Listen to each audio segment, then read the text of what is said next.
Next question है, small sphere undergoes vertical circular motion inside a smooth vertical tube.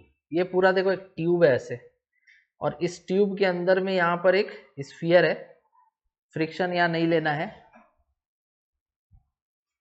ये इसके अंदर just fit हो गया है, तब ना ऐसे घूम पाएगा, टाइट हो जाएगा घूम पाएगा क्या? नहीं ना, जस्ट फिट हुआ है, जस्ट फिट हो गया तो ये ऐसे घूम सकता है। तुमको बोल रहा है कि मिनिमम स्पीड बताओ कि इस पार्टिकल का यहाँ पे हम कितना देंगे कि ये कम से कम एक बार घूम जाए। कितना देंगे? बनाओ बनाओ, √5 GR इसमें नहीं होता था, वो रस्सी में पत्थर बांध के घुमाते थे तब होता था, ये अलग है। अरे उसमें एक रस्सी लेते थे और नीचे एक पत्थर बांधते थे, तो उसमें देते थे √5 GR, तब एक मिनिमम सर्कल बनता था। ये थोड़ा सा अलग होगा इसमें। अगर तुम इस पॉइंट पे बात करो यहाँ पे, तो यहाँ पे ये इसके कांटेक्ट में है, तो एक फोर्स लगा नॉर्मल का ऐसे, वेट लगा इधर, और सपोज करो कि u वेलोसिटी देंगे तो सेंट्रीफ्यूगल फोर्स किधर लगेगा? सर्कल के बाहर, mu²/r। इतना समझ में आया? अब ये चला गया कहाँ पे? ऊपर। अरे ऊपर, यहाँ चला गया। कहाँ चला गया? यहाँ। तो अगर ये यहाँ चला गया तो अब इस पे जो नॉर्मल लगेगा वो ऐसे लगेगा, v वेलोसिटी है तो mv²/r इधर लगेगा, और वेट किधर लगेगा? समझ गए? तुमसे क्वेश्चन में क्या पूछा है कि यहां पर u का वैल्यू कितना होगा ताकि ये जस्ट यहां तक पहुंच जाए, यही पूछा है ना। तो अगर यहां से जस्ट हमको यहां तक पहुंचाना है तो एक तरह से एक पार्टिकल को मैक्सिमम हाइट तक पहुंचा देना है। तो अगर हम यहाँ v0 ले लें, क्या ले ले? v0 ले लें, तो ऊपर का कांटेक्ट छूट जाएगा बॉल का, और ये किसके कांटेक्ट में आ जाएगा? नीचे वाले सरफेस के कांटेक्ट में।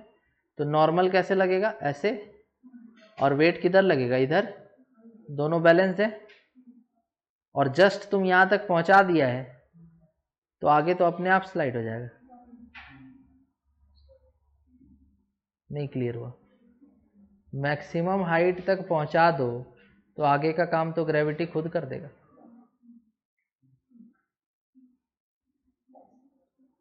ऐसा थोड़ी है कि यहां जाकर के ये रुक जाएगा। कैसे रुकेगा? अरे इधर चला जाएगा ना ऐसे। तो इस पॉइंट पर वेलोसिटी हम क्या ले लिए? 0। देखो नॉर्मल तो 0 होगा नहीं। क्यों नहीं होगा? क्योंकि या तो ऊपर वाले के कांटेक्ट में या फिर नीचे वाले कांटेक्ट में तो रहेगा ही। ऐसा थोड़ी कि टनल के बीच में हवा में बॉल लटक गया है। बात को समझो यहाँ पे कि ये टनल है, टनल में बॉल जस्ट फिट हुआ है, जस्ट फिट हुआ है, तो या तो ऊपर या नीचे दोनों में से किसी के कांटेक्ट में तो रहना चाहिए ना बॉल को, या बीच में हवा में उड़ेगा वो। तो यहां नॉर्मल 0 हो पाएगा क्या? नॉर्मल 0 नहीं हो पाएगा, लेकिन वेलोसिटी तो 0 हो सकता है ना। अगर यहाँ वेलोसिटी 0 है तो ऐसा मत सोचो कि आके यहीं बैठ जाएगा, ग्रेविटी इसको आगे खींच करके नीचे खिसका देगा उसको। दैट मीन्स कि हम ऐसा कह सकते हैं यहाँ पर कि यहाँ पे जो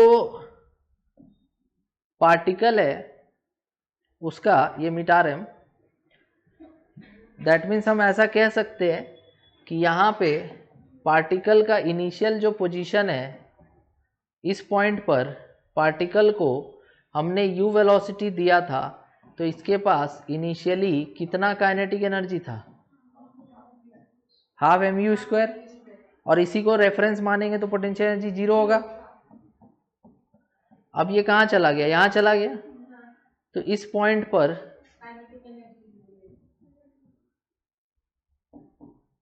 इस पॉइंट पे जाने के बाद v 0 है, तो काइनेटिक एनर्जी क्या हो गया? फाइनल 0।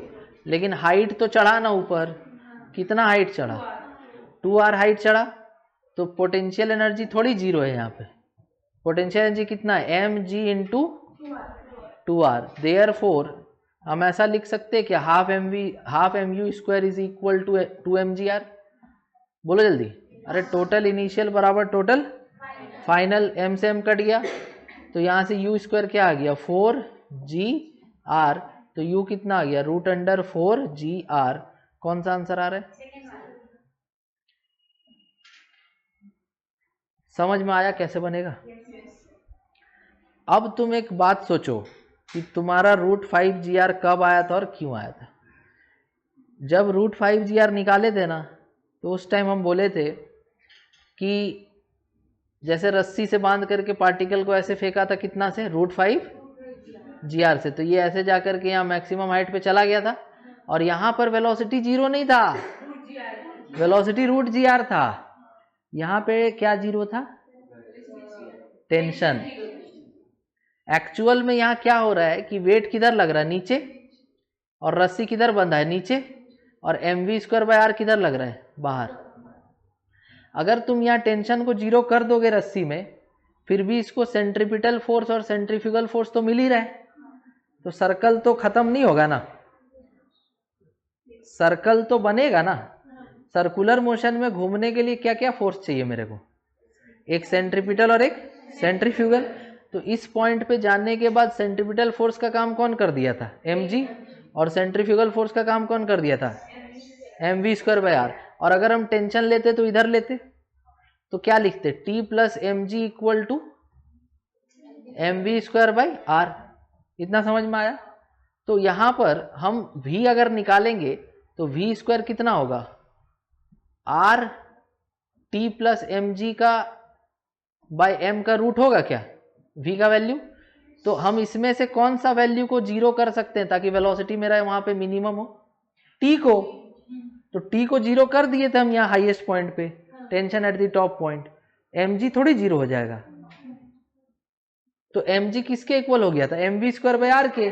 तो वहां से v आ गया था √gr, तो v यहाँ √gr था, यहाँ v जीरो लिए हम, इसलिए दोनों अलग है। इसमें नॉर्मल कैसे जीरो करेगा? या तो ऊपर या नीचे किसी में तो कांटेक्ट में बनेगा ना वो।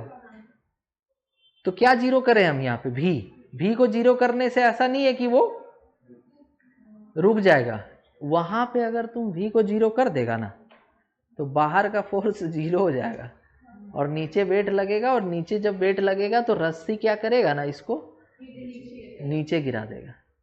समझ में आया? यहाँ ऐसा हो ही नहीं सकता। यहाँ इसको तोड़ के नीचे गिर जाएगा क्या? टनल तोड़ दिया बॉल, क्योंकि बॉल का वेलोसिटी हम वहाँ जीरो ले लिए थे।